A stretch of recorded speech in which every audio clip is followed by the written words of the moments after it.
Hi guys, I'm back. Today I'm going to read 1 Samuel 29 to 31, 2 Samuel 1 to 4, Proverbs 21, and Psalm 148. Let's get started. Now the Philistines had gathered all their forces at Aphek, and the Israelites were encamped by stringbearers in Jezreel. As lords of the Philistines were passing on by hundred and by thousand, and David and his men were marching on in the rear with the chief. The commanders of the Philistines said, "What are these Hebrews doing here?"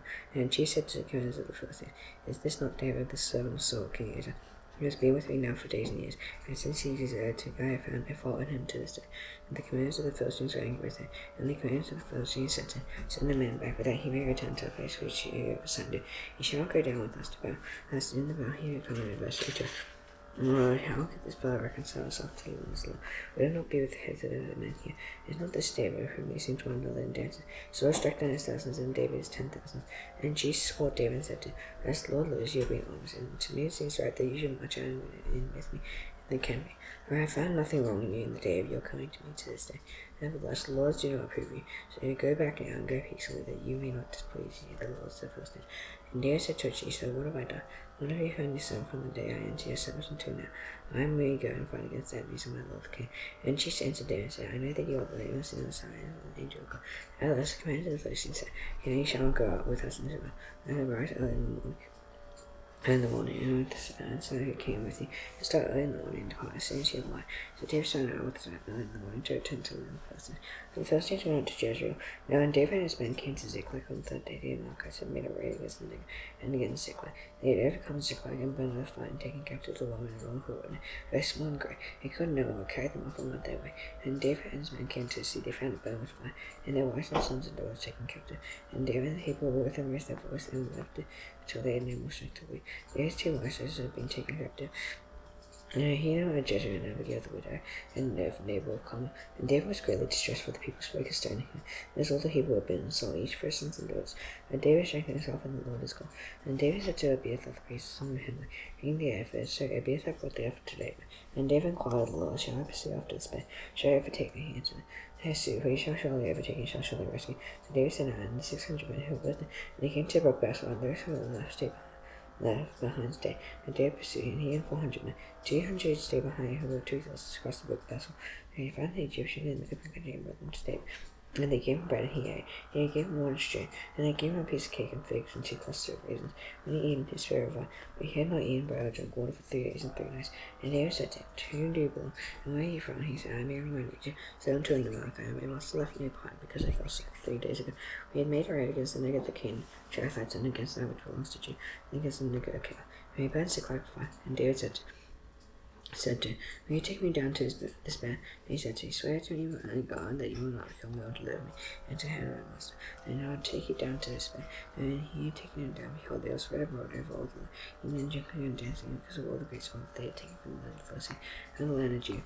And David struck them down from twilight until the evening of the next day, and not a man of them escaped. They escaped 400 young men who had come and fled. David recovered all that the Amalekites had taken, and David rescued his 2 wives. Nothing was missing, whether small or great, sons or daughters, spoil or anything that had been taken. David brought back all. David captured all the flocks and herds, and the people drove the livestock before, and said, "This is David's spoil." And then David came to 200 men who had been too exhausted to follow him, and who had been left at the vessel. And they went out to meet David and to meet the people who were with him. And David came near to the people, he greeted them, and all the people and wealth of the people, well, the first among the men who had gone with David said, "If they do not go with us, we will not give them any of the spoil that we have recovered." So that man, each man may lead away his wife and children. And David said, "You shall not do so, my brothers, with what was given us. He has preserved us and given into our hand the band that came against us. We will listen to you in this matter. For as sure as he is, for as the shares he goes down to the well, so shall surely he stays by the back. He shall shout like, and he made his stud general for Israel and that day forward to this day." And David came to Ziklag, he sent part of the spoil to his friends the elders of Judah, saying, "Here is a present for you from the spoil of the enemies of the Lord." Those were those in Bethel, and Ramoth of and Jattir, and Aroer, and Siphmoth, and Eshtamoa, and Bacal, and the cities of the Jerahmeelites, and the cities of the Kenites, and Hormah, and Baasha, and Athak, and Hero, of all the place where David had been at Ro. And the Philistines were fighting against Israel, and the men of Israel fled before the Philistines were slain at Mount Gilboa. And the Philistines overtook Saul and his sons. The Philistines struck down Jonathan and Abner and Malchishua, sons of Saul. The battle pressed hard against Saul, and the archers fled, and he was badly wounded by the archers. Saul said to the man in his armor, "Draw your sword and thrust me through with it, lest these uncircumcised Count and thrust me there, and the street was all but over very quickly. Therefore Saul took his own sword and fell upon him. And all the saw that Saul was dead. He actually fell upon the sword and dragged with him. Thus Saul said, and thus Saul died, and 3 sons and his arm bear. The last man on the same day too. And the men of Israel fell on the one side of the valley. On the side of the valley, and those young Jones of the men of Israel fled. And the Saul and his sons were dead. They abandoned their cities and fled. The Philistines came and lived in them. The next day, the Philistines came to strip the slain. They found Saul and his 3 sons fallen on Mount Gilboa. So they cut off his head and stripped off them. So the messengers stepped the land of the Philistines to carry the good news to the house of the idols and to the people. They put his armor in the temple of Ashtaroth, and they fastened his body to a roll of Bethshan. And the inhabitants of Jabesh Gilead held the Philistines down. All van him in a road, and went at night and took the body Saul and the bodies of his sons from the wall of Bethshan. And they came to Jabesh and buried them there. And took their bones and buried them under the tower street. And he was in fasted 7 days. 2 Samuel 1-4. After the death of Saul, when David had returned from striking down the Amalekites, they remained 2 days in Ziklag. On the 3rd day, behold, a man came from Saul's camp with close down on his head. He came to David, he went up to the ground behind him. David said to him, where do you come from? He said, I escaped from the camp of Israel. And David said to him, how did you go? Tell me. And he answered, the people fled from the battle. Rest near the field, the people were fallen and dead. The Saul and his son Jonathan was dead. And David said to the young man and told him, how do you know that Saul and his son Jonathan are dead? And the young man who told him said, by chance I happened to be about Gilboa, and they also leaning on the spear. And behold, he and the chariots and the horse were close upon him. And he looked behind him, and he said, so when he called to him, he said, who are you for? It's I am the Malachite. And he said to him, stand beside me and kill me, for anger deceived me, and my life still with you.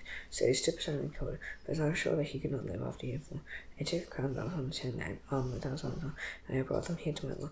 And David took hold of his clothes and told them, and so did all the men who were with him. And a man who had fasted until evening for Saul and for Jonathan his son, and for the people of the Lord and for the house of Israel. As they had fallen by the sun. And David said to the young man who told him, where do you come from? And he answered, I am the son of C.Jun and Michael. David said to him, how is it that you are not afraid to put out your hand to destroy the Lord's own? And David called one of the young men and said, go execute, and he struck him down so that he died. And David said to him, your blood be on your hand, for your own mouth is testified against you, say, and put the Lord's own. And David lamented with this lamentation of his son Jonathan. And he said, it shall be taught to the people of Judah. Now it is written in the book of Joshua, he said, the glory of Israel slain on the high places, how the mighty fall and tell not in God, how the shade not in the streets of Ashkelon, let the doors of the Philistines rejoice, let the doors of the uncircumcised exalt. You answered Gilboa, let there be no Jew reign upon you, no fields of offerings, and let it show the Almighty was to fill. And the soul not anointed with oil, and the blood is slain, was slain from the fat of the money. The bow of Jonathan turned not back, and the sword returned not empty. So when Jonathan beloved and lovely, in life and death they were not divine. And as if the eagles, they were stronger than lions. Here the daughters of Israel weeping, so who clothed you luxuriously in scarlet. Here ornaments of gold in your apparel, how the mighty fallen in the midst of the bow. Jonathan lies slain in your high place, and I have distressed you, my brother Jonathan, every person have you been to. The love to you was extraordinary, surpassing the love. And how the mighty fall and the weapons of war place. After this, David inquired of the Lord, shall I go up into any of the cities of Judah? And the Lord said to him, go up. And David said, to which shall I go? And he said to him, David went up, and his 2 words, they said, you know, just now together with Nabal will come. So David brought up his men who were with him, had one with his house, and they lived in the towns of Hebron. And men of Judah came there, David king of the house of Judah. And he told David, it was the men of Jabesh Gilead were so. David sent messengers to the men of Jabesh Gilead, and said to them, may you be blessed by the Lord, because he showed this loyalty to Saul your Lord and buried him. Now may the Lord show steadfast love and faithfulness to you, and I will do you good, because you have done this thing. Now therefore let your hands to show me valley. The sword of the Lord is dead, and the house of Jesse will be king over. Now Abner his son commanded Saul's army to the Ishbosheth the Saul, and brought him over to Mahanaim, and made him king over Gilead, and Ashereth and Jezreel, and Ephraim and Benjamin, and Uzzah. Ishbosheth Saul's son was 40 years old when he began to reign over Israel, and he reigned 2 years. The house of Judah followed him. The time that David was king of Hebron over the house of Judah was 7 years and 6 months. Abner the son of Nan, the sons of Ishbosheth the son of Saul, went up from Mahanaim to Gibeon. And Joab the son of Zeruiah, the sons of David, went out and met them at the pool of Gibeon. And he sat down the one on the one side of the pool, and the other on the other side of the pool. And Abner said to Joab, let the young men arise and speak before us. Joab said, let them arise. And they arose and passed over by number 12 for Benjamin, Ishbosheth the son of Saul, and 12 of the sons of David. Each caught his opponent by the hand, and thrust the sword in his opponent's side, and they fell down to him. Therefore that place was called Algath-Hazor, which is accurate. And the battle was very fierce that day, and even in the minute Israel beaten before the sons of David. And the 3 sons of Zeruiah were there, Joab, Abishai, and Asahel. Now Asahel was swift as a wild gazelle, and the Asahel pursued Abner and his men. And as he went, he turned neither to the right hand nor to the left from following Abram. Abram looked behind him and said, "Is it yes?" And his eye. And Abram said, "Turn aside to your right hand and to your left, and seize one of the young men and take his spoil." Asahel would not turn aside from following him. Abram said again to Asahel, "Turn aside from following me. Why should I strike you to the ground? How then could I lift up my face to your jaw? I refused to turn aside." Therefore Abram struck him in the stomach with the butt of his spear. So the spear came out of his back. Abram fell and died, and so he was. Then all came to the place where the sand fallen and died, and stood still. Joe had a beast that pursued Abram, and as the sun was going down, they came to a hill of Al, which lies before Gil on the way of the wilderness to Gibeon. And the people going down themselves to the sign of Abram, making one go into the snow on top of the hill. And Abram called to Joe, "Shall the sword devour forever? Do you not know that the end will be bitter? How long will it be before you tell your people to turn from the pursuit of their brothers?" And Joe said, "As God lives, if you had not so persuaded the men who would not have given up the pursuit of their brothers until the morning." And Joab looked up, and all the men started and pursued no more, nor did they fight anymore. And Abram and his men went on that night through the hour. They crossed the Jordan, marching the whole morning, they came to Mahanaim. Joab returned from the pursuit of Abram, and they gathered the people together. They were missing from David's 19 men, besides Asahel. The sons of David had struck down Benjamin 360 of Abram's men.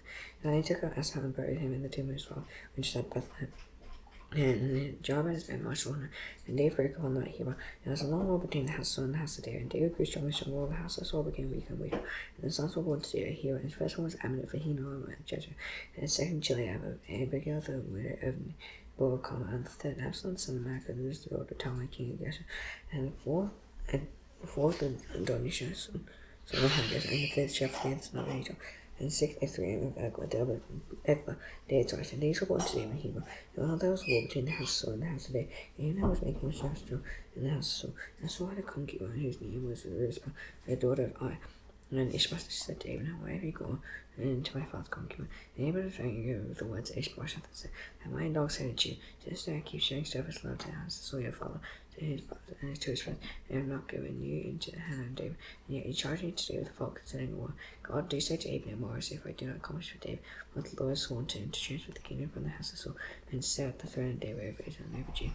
I am dead to be Israel, and Ishbosheth could not answer Abram another word, as he feared, and Abram sent messengers to David on his behalf, saying, To whom does the land belong? And you have covenant with me, and behold, my hand shall be with you to bring over all is at you. He said, Good, I'll make a covenant with you. And one thing I require of you, that is, you shall not see my face, unless you first bring Michal, Saul's daughter, when you come to see my face. And David sent messengers to Ishbosheth, Saul, saying, Give my wife Michal, for whom I pay the bride price of 100 foreskins of the Philistines. And Ishbosheth sent and took her from her husband, Paltiel the son of Laish. And her husband was there, weeping after all the way to Abraham. And Abram said to him, Go, return, and he returned. And Abram confirmed with the elders of Israel, saying, For some time past you have been seeking David as king over you. Now then bring it about, for the Lord has promised David, saying, At the hand of the son of David I'll save my Hebrew Israel, from the hand of the Philistines and from the hand of all their enemies. Abram next spake to Benjamin. Then Abram went to tell David all that Israel and the whole house of Benjamin thought good to do. And Abram came with 20 men to David. David made a feast for Abram and the men who were with him. And Abram said to David, I'll rise and go, and we'll gather all Israel to my lord the king. And I may make a covenant with you, and that you may reign over all that your heart desires. So David sent Abram away, and he went in peace, and just then the servants of David arrived Joab for a raid, and bringing much spoil with them. And Abram was not with David, and he had sent away, and he had gone in peace. And Joab and all the army that was with him came. He also saw Joab, Abram's son, that came to king, his land to go, and he has gone in peace. And Joab went to the king and said, have you done? Behold, Abner came to you. Why is it that you are sent away? So he has gone. You know that Abner's son came to see you, and to know your going and your coming, and to know all that you are doing. When Joab came out from David's presence, he sent messengers after Abner, and brought him back from the cistern of Sirah, but David did not know about it. And when Abner returned to Hebron, Joab took him aside into the midst of the gate to speak with him privately, and they struck him in the stomach so that he died. Well, the blood of Asahel was both. After when David heard of it, he said, I am a king, now forever kill this before the blood of Abner, son. And he fought upon the head of Joab and upon all his father's house.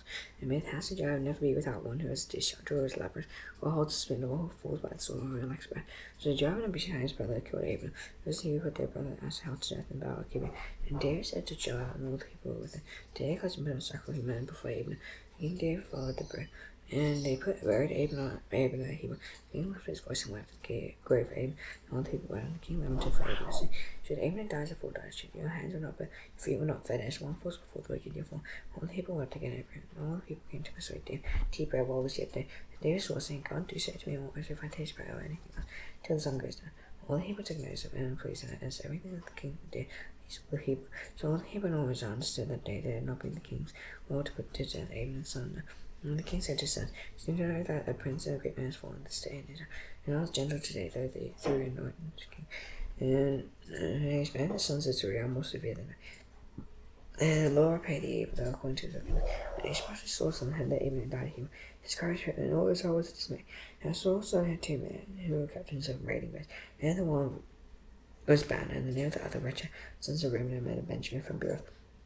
And Jonathan, the son of Saul, had a son who was crippled in his feet. He was 5 years old when the news about Saul and Jonathan came from Jezreel. His nurse took him up and fled. As she fled in haste, he fell and became lame. His name was Mephibosheth. The sons of Reuben, the Beerah, without Rechah and Ban, and Sarah. And at the heat of the day, they came to the house of Ishbosheth, and had taken his baby rest. And they came to him the house as if to get a boy. And they stabbed him in the stone. And Rechah and his brother and his brother escaped. And they came to the house, saying, "Is the man on his bed and his baby?" They struck him and put him to death and beheaded him. He took his head and went by the way to the Arabah owner, and brought the head of Ishbosheth to the Hebrew. And they said to the king, "The head of Ishbosheth, the son of Saul, and the sword your life. The Lord has avenged my lord, this king, this day on Saul and his offspring." And they ran to Rechah and Ban and my brother. His brother, the sons were around the battle. As the Lord lives, who is 60 men left out of adversity. And one told me before Saul was dead, and though he was bringing good news, I see him killed not Ziklah, which was the Lord I gave first news. How much more when wicked men have killed a righteous man, and his own son is dead? Shall I not now require his blood at your hand and destroy you from off the earth? And David commanded his young men, and they killed them and cut off their head and took feet, and hanged them beside the poor Hebrew. And they took the head of Ishbosheth and buried it at the tomb of Abel and Hebron. Yeah.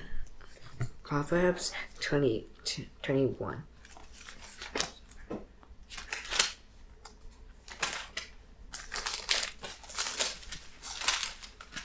The king's heart is extreme one and handle. He turns away if he will. The way of a man is right in his others, but the law ways hard to do righteousness and justice, acceptable to the Lord than sacrifice.